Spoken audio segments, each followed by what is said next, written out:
joining us now is Shadow Defence Secretary James Cartledge. Very good morning to you, Mr. Cartledge.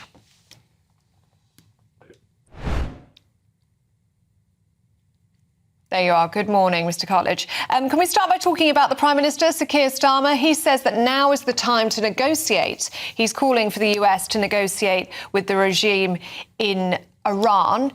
Can we negotiate with the Iranian regime? Good luck would be the phrase, I think, because, this is a regime which has murdered as many as 30,000 of their own people recently.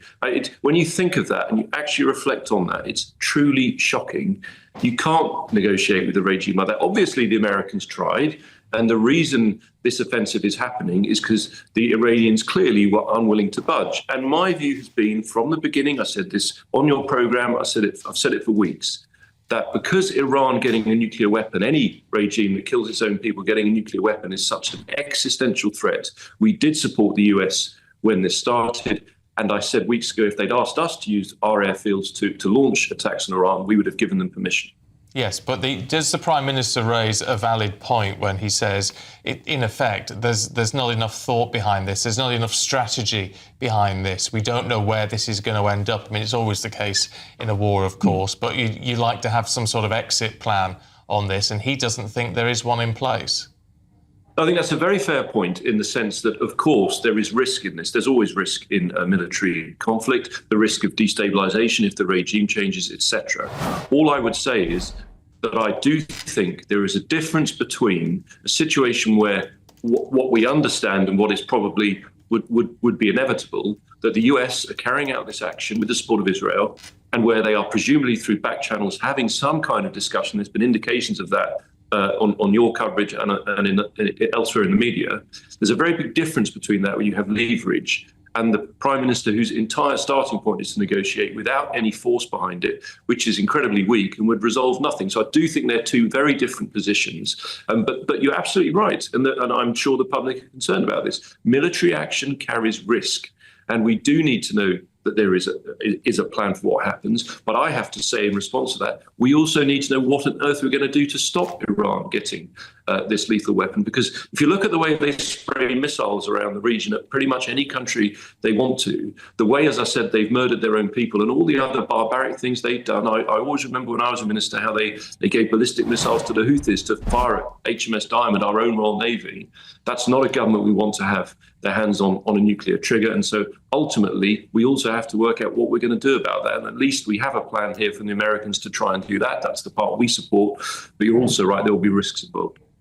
What's your response to reports this morning that efforts to get HMS Dragon combat ready have been slowed by a cut in working hours at the Portsmouth Naval Base under the Prospect Union?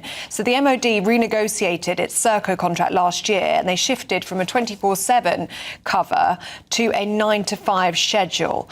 So the Prospect is saying that change fed into this delay that we're seeing in sending the warship to Cyprus. Now, of course, Serco and the MOD strongly deny those reports. What's your response to them? Well, it's a very, very good question. And it's a sort of technical point which actually makes a real difference. So I do think that's a concern. But if I may, there's something else which people may not be aware of. I had a written answer in December from the Minister of the Armed Forces. I was asking him about reports that they were going to stop training in the Middle East and in basically outside European theatre and what we call the High North, which is the edge of the Arctic, etc. And this written answer confirmed they were taking a premeditated decision to pull back, retrench, and not have forces training in the Middle East. So it's not just about the story you've covered, important as that is, and we need to hear more. It's also, there seemed to have been a deliberate decision not to be involved in the region. And the problem with that is you are talking about some of our closest allies, very close economic partners. Remember, when I was a minister, I went to the Middle East a lot. Countries like Saudi Arabia, Qatar, they look to us for leadership. They're very strong economic partners who invest a lot in this country. We've had very long-term relationships with them. They see us as a strong friend and ally. And this complete absence of leadership is shocking. But if I may, finally, I do think it boils down really to one key thing. I don't think the Prime Minister really prioritises defence. He's very reactive. You've seen from Kemi this morning saying that we would restore the 2-child benefit cap to fund a bigger army and the armed forces. And I think that's the kind of leadership we need. At the end of the day, when a Prime Minister cannot even win a vote with 170 majority on cutting welfare, what's he going to do to fund defence? Because that's ultimately what's behind all this. He isn't prioritising and he isn't leading. James Cartledge, thank you very much for your time this morning on GB News Breakfast. You're welcome. There's nothing more important than keeping your money and your identity safe online. And with so many VPN options available, choosing the right one can be pretty daunting. But this video's sponsor, ExpressVPN, is making the choice easier for GB News viewers. ExpressVPN is offering up to 73% off, plus 4 extra months free. That's top-level security from just £2.49 a month, and you're covered by their 30-day money-back guarantee. So just click the link in this video's description or scan the QR code now. Remember, when you're online, you are often sharing personal data, so hackers can steal your information, your passwords, your photos, and your bank details in just seconds.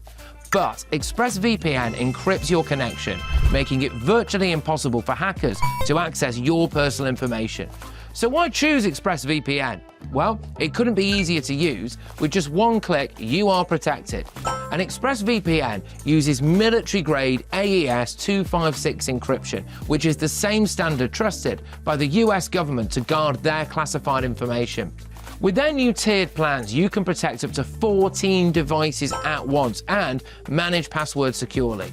Live chat support is available 24/7, and it typically connects you in under a minute with a real person. Click the link in this video's description or scan the QR code to get up to 73% off ExpressVPN plus 4 extra months free. Start protecting yourself today with ExpressVPN. Well, joining us here in the studio is the United Arab Emirates Ambassador to the UK, His Excellency Mansoor Abulhoul. Very good morning to you, and thank you for being here today. Can I ask what your country's feeling is to the way the UK has responded to this? Well, it's a pleasure to be with you. If I can just, first of all, say how resolute and resilient the UAE has been with a multi-layered air defence system in terms of intercepting this barrage of drones we've received from Iran. Completely unjustified, no rationale for it. The UAE and its leadership will remain resolute, is resilient, and is providing the safety measures to protect our territory, our civilians, and the people and visitors and all the nationals that live with us. In terms of the UK government, I wouldn't want to comment on operation capability of the British government, but I would underline that this is an incredibly important relationship with the United Kingdom, both on the historical level, but also on the people-to-people level. We have huge people-to-people connectivity. Our economic links are incredibly strong. We are the largest, the United Arab Emirates is the largest trading partner with the UK. We have a big investment programme into the United Kingdom. We've had good support and coordination from the UK government. Obviously, in times of crisis and war, we'd welcome more, as they would expect from us, as a friend would expect from us. So it's it's challenging times. We've had good support from them, but in times of such challenge and war, we'd always welcome more from a close partner and ally like the United Kingdom. And we do have a large number of British expats in the UAE. What are you doing at the moment to keep them safe from these strikes and missiles that we're seeing? Well, you've seen our air defence systems, multi-layered, have been intercepting a mix of drones, ballistic missiles and cruise missiles with really high interception rates. And I think if you were to speak to a British national, a resident who lives there, you'd understand that life is going on.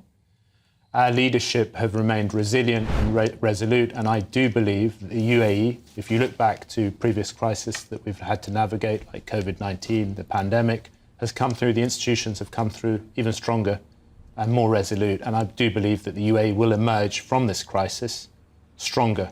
Obviously, our main concern is protecting our territory, our citizens, all the expatriates that live with us, and we're doing that. It's proven, as you can see. And we will double down and ensure that we can bring this conflict to an end. There's no interest in this conflict expanding for anyone in the region. You'll appreciate, obviously, exponentially more than we do, the complexities of the region, but we all know Iran has been such a source of instability. What is the official position of the UAE on whether they welcomed the US action in the first place? At every juncture, the UAE has tried to find a negotiated settlement with the Islamic Republic of Iran. And over the years, we've tried to de-escalate and dialogue with the country. And Iran will remain a neighbour and we will emerge from this crisis. But our immediate concern is the safety and security of our people, that we need to exert pressure on the Iranians to bring this to a conclusion, for them to stop attacking the region and sowing discord with it within the populations of the region. And we will use all measures to do that. But the last thing the region needs is for this conflict to go on further. We hope this conflict would not start. But in terms of the conflict, and you said earlier on, there's absolutely no justification for the UAE being targeted by Iran as it has been. Will the UAE move to military retaliation at any point? Is that an option? Is that being considered?